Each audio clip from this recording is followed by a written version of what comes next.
Greetings from the south side of the universe. Ladies and gentlefolk, welcome. It's the fifth and final installment of Cooking with Soul. I didn't think we would make it, but here we are.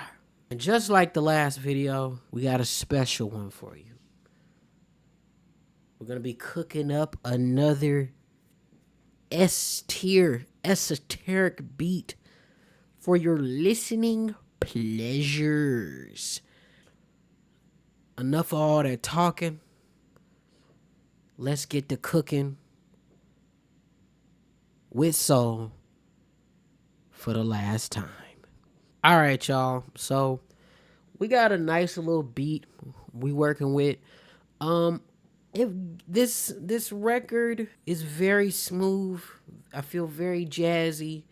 It gives me Alchemist. Like, this is definitely something. What I made is definitely something that I think the Alchemist would cook up for Larry June. I'm very proud of it. So let me show y'all. Let me play y'all the sample.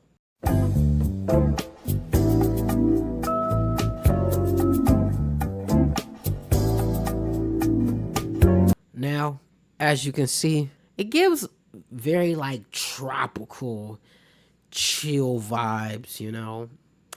And I kind of got, as far as like the chops, like always, I like to keep them simple, cause sometimes I feel like, even as a producer myself, I feel like I try to overcomplicate the chops and everything. But sometimes you just need to keep it simple and add some little things in there to give it a little flavor, you know? So what I did was I came up with some unique chops, and this is what I did.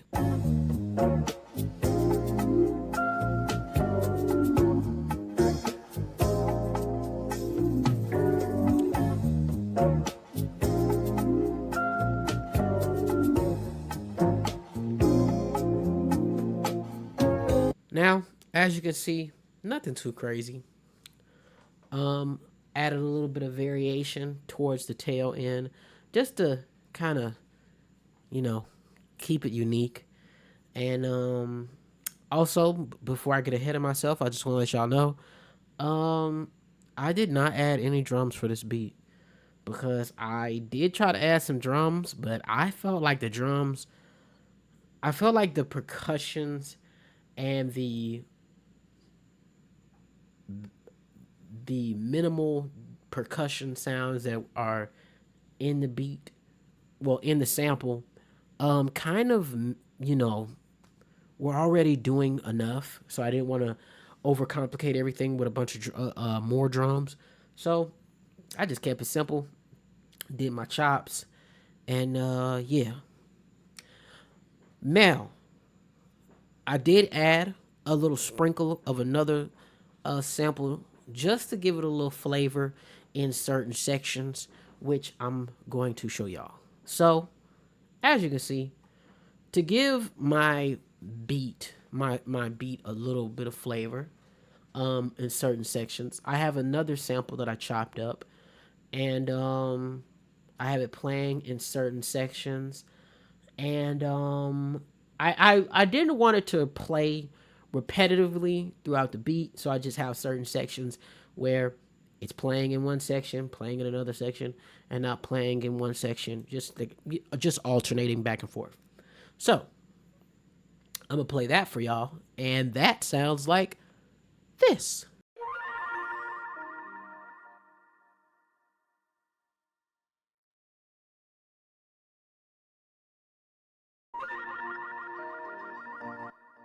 Okay, let's get into the effects that I do have for my sample chops. So for the first sample, the main sample chop, I have a fruity parametric EQ plan, just to cut out some frequencies in the high and low frequencies. Nothing too crazy. I might boost some frequencies maybe in the 1,000 range later, and maybe somewhere around along like that 8,000 range, just to give it just to boost it up and give it some more visible presence in the sample. I added some decapitator. Now I know you're probably wondering like why you put the decapitator on, just to give it some saturation, give it some character.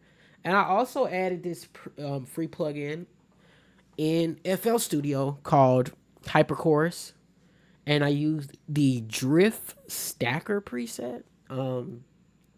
Kind of makes it sound really unique. Makes it sound really different. Like you'll hear it when I play the beat at the ending, but it really makes it sound different. Like really, really different. It gives it some character. The chorus that now usually I just use the fruity chorus, but that hyper chorus, I don't know. I might stick to using that, especially on my vocals and stuff when I'm mixing and mastering. I'm gonna stick to using that because it really does give it some character. Some it's a big difference compared to just using the fruity chorus. But let's not get into that. We're not here to talk about plugins unless y'all want a video like that. Let me know. Anyway, for the other plugin that I'm using to give the sample some character, not some character, but sprinkling in some ear candy, I would say. I have a fruity parametric Q.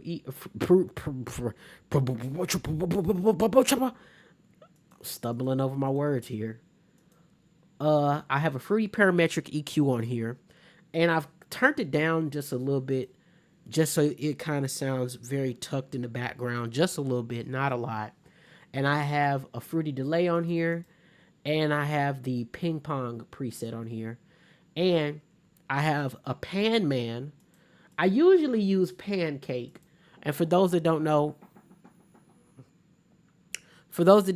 Pan Man or the free plugin Pancake is a plugin that makes your um, vocals, whatever it is you put on the plugin, whatever you put this plug in on, it makes your vocals pan to the left or right, or if you wanted to do it in a certain way. So maybe you want something to pan straight to the left or straight to the right, or to go back and forth, or go in a rhythmic um um in back and forth in a more rhythmic way.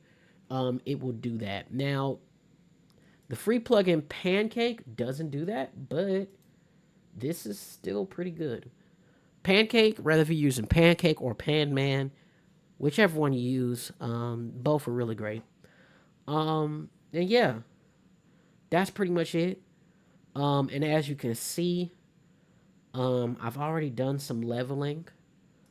Um, so yeah, I've done some leveling, go gain staging for my beat, just to, you know, make sure that certain other elements in this beat are sitting in the right section, not in the right section, but they're sitting audio wise in the right levels, so that way when I mix everything and master everything, um uh it'll sound good. But other than that, that is pretty much the whole beat. So yeah, that's it, y'all. Hello there. It's been a while since you've seen my face. Did you miss it? I know you did. You know, um excuse me one sec. When I started this series, my intention with this series was I had always wanted to be consistent on YouTube. And mainly when I posted on YouTube, it was maybe I might post a music video for one of my songs, or maybe I will post a song that I'm just gonna release and put on YouTube, and you know give it to the world to hear. But I wanted to do something to challenge myself while at the same time being present on YouTube.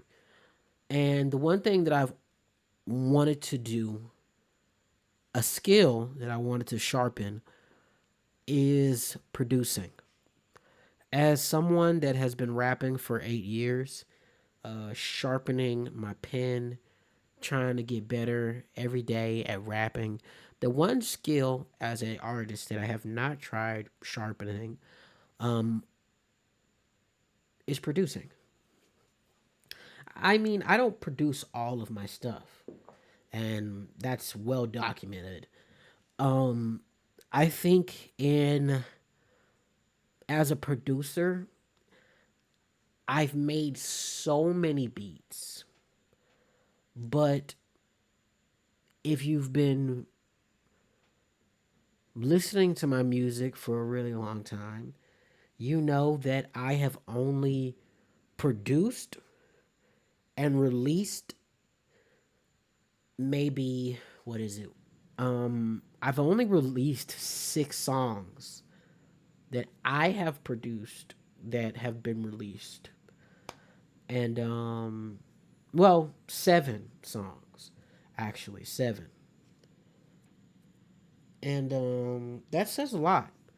And there have been times where I've made beats and I just didn't release them. I didn't put them out. I just, you know, um, some beats are never be heard from again because I've lost them solely because of losing uh, a previous computer.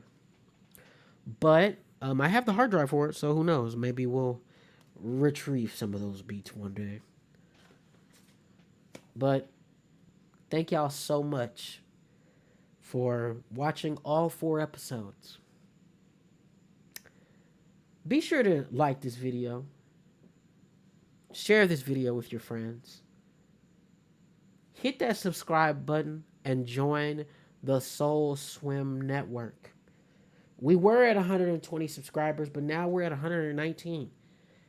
And to whoever that person was that unsubscribed, your mom's a hoe. I'm talking about a dirty gardening tool, and I don't care. But to the people that are new people that are watching this, join the Soul Swim Network. Hit the subscribe button and become an active executive member of the Soul Swim Network. And until then, this has been your Cuzzo, and much love from the Southside of the universe. Maestro, play that beat.